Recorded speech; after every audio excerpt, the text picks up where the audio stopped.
جارحیت کے خلاف ایرانی عسکری مزاحمت بھی جاری ہے۔ مسلط کردہ جنگ میں ایران نے بھی دشمن کو تاک تاک کر نشانہ بنایا۔ ایران نے اسرائیل پر حملے کیے۔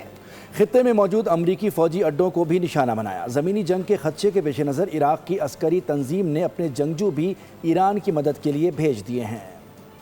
امریکی اور اسرائیلی مشترکہ جارحیت کا بھرپور جواب۔ حملہ کیا تو نتیجہ بھی بھگتو۔ ایران نے دشمن پر بھرپور جوابی کارروائی کی۔ مسلط کردہ جنگ میں ایران نے اسرائیل کو تاک تاک کر نشانہ بنایا۔ پاسداران انقلاب نے نام نہاد صہیونی ریاست پر میزائل داغے۔ ایرانی حملوں سے اسرائیل میں جانی و مالی نقصان ہوا۔ دوسری طرف ایران نے خطے میں موجود امریکی اڈوں کو بھی نشانہ بنایا۔ متحدہ عرب امارات پر فضائی حملے کیے گئے۔ شارجہ میں ڈرون حملہ کیا گیا جس میں ٹیلی کام کمپنی کی عمارت کو نشانہ بنایا گیا۔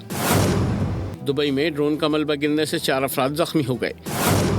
دبئی ساحل کے قریب کویتی آئل ٹینکر پر بھی حملہ کیا گیا جس سے جہاز میں آگ بھڑک اٹھی۔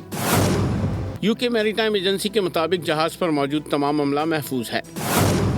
ادھر زمینی جنگ کے خدشے کے پیش نظر عراق کے مسلح گروپوں کی ایران آمد جاری ہے۔ عرب میڈیا کے مطابق ایران کی حمایتی عراقی عسکری تنظیم حشد الشعبی کے جنگجو ایران میں داخل ہو گئے ہیں۔ یہ جنگجو زمینی جارحیت کی صورت میں ایران کی طرف سے لڑیں گے۔